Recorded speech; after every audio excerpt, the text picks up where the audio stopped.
वतन वतन मेरे आबाद रहे तू, ऐ वतन वतन मेरे आबाद रहे तू, मैं जहाँ रहूँ जहाँ में याद रहे तू। আজ 15 অগস্ট স্যাস ক্রিয়েটিভসের একটি ভিন্ন স্বাদের নিবেদনে আমি শাশ্বতী, আমার সাথে সোম।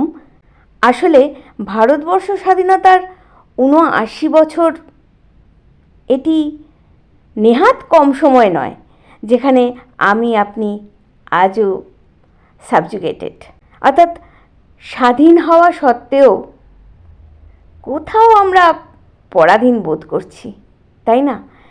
এই ধারণাটি বিভিন্ন কারণ থেকে উদ্ভূত হতে পারে।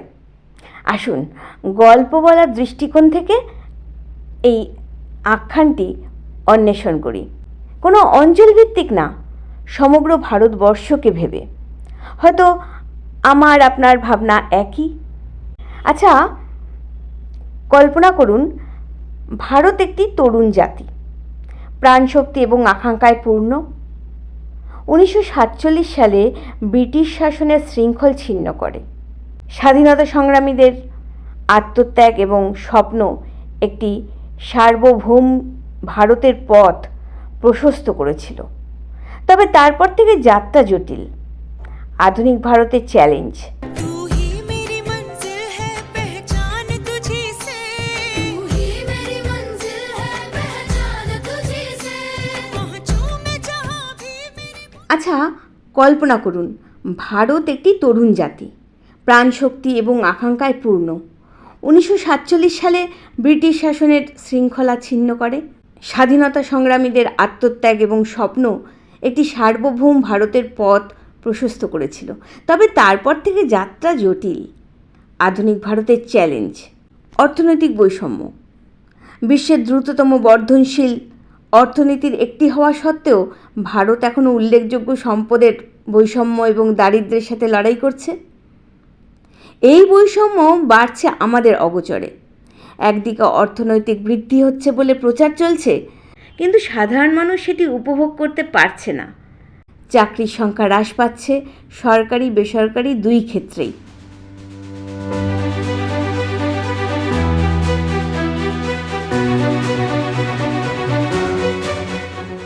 সামাজিক বৈষম্য, রাজনীতি, ধর্ম, জাতি, বর্ণ, লিঙ্গ এবং আঞ্চলিক বৈষম্য আমাদের জীবনকে প্রভাবিত করে চলেছে।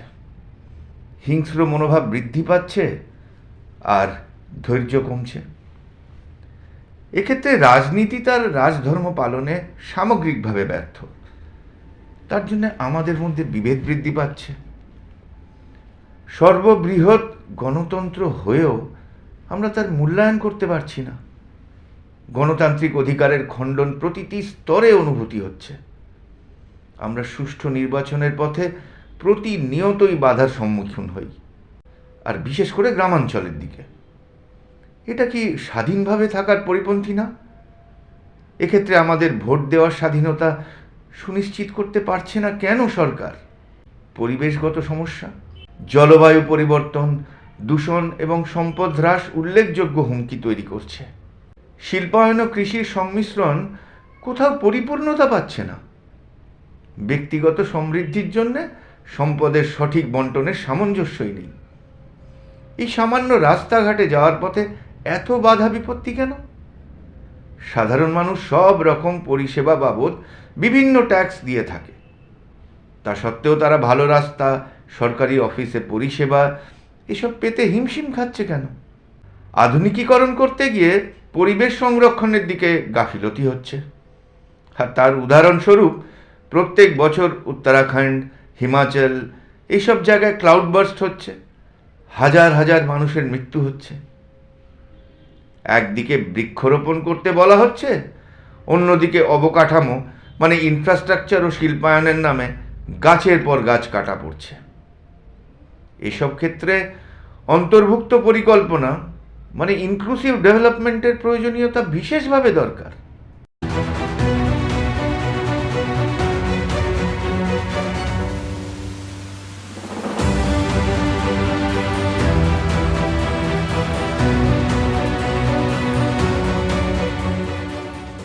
আমরা পরাধীন বোধ করি বিভিন্ন সমস্যার জন্য। শিক্ষাগত ও স্বাস্থ্য সুরক্ষার সমস্যা, সামগ্রিক শিক্ষার স্তর নিম্নগামী, বিশেষ করে গ্রামাঞ্চলের। প্রাথমিক স্কুলগুলি শিক্ষক শিক্ষিকার অভাব, বেশিরভাগ ক্ষেত্রে দুর্নীতি, আমলাতান্ত্রিক অদক্ষতা। স্বাস্থ্যসেবার পরিকাঠামোর অবস্থা তথৈবচ। হসপিটাল আছে তো ডাক্তার বা পরিকাঠামো নেই। গ্রামাঞ্চল থেকে ক্রিটিক্যাল অসুখের চিকিৎসা করতে সুদূর শহরে আসতে হয়, তাও সেখানে কাঠখড় পুড়িয়ে জায়গা পেতে হয়। ৭৯ বছর কি কম সময়?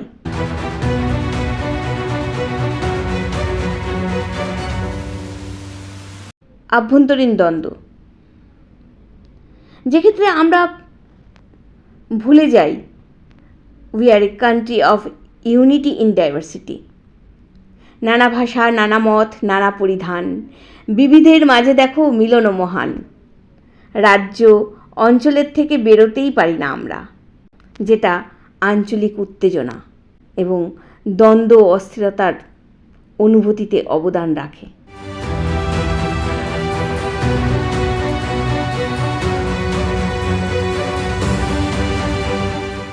তারপর আসি আশা এবং স্থিতিস্থাপকতা।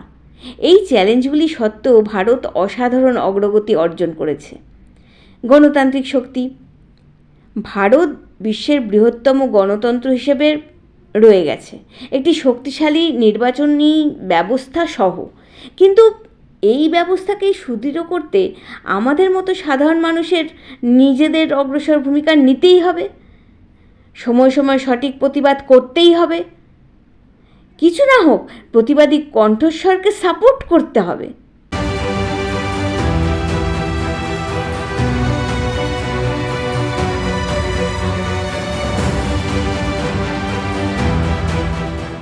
প্রযুক্তিগত অগ্রগতির কথা আসি।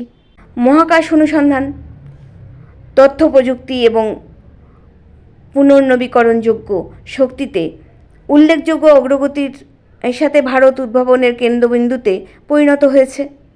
এই ক্ষেত্রে আমাদের দেশ উল্লেখযোগ্য উন্নতি করেছে। এই প্রচেষ্টাকে আমাদের সামগ্রিকভাবে প্রশংসা করতেই হবে, আঞ্চলিক ভেদাভেদের ঊর্ধ্বে গিয়ে। সাংস্কৃতিক প্রভাব, ভারতীয় সংস্কৃতি, শিল্পকলা এবং বিনোদন এখন বিশ্বব্যাপী অনুপ্রেরণা যোগাচ্ছে। কিন্তু আমাদের মধ্যে সংস্কৃতির মানকে ধরে রাখতে হবে তো, যার অবনতি সুস্পষ্টভাবে দেখা যাচ্ছে। বিশেষ করে রাজনীতিবিদদের এখানে অনেক বেশি উদ্যোগী হতে হবে। সাধারণ মানুষ তাতে উদ্বুদ্ধ হবে। জল ওপর থেকে নিচেই গড়ায়।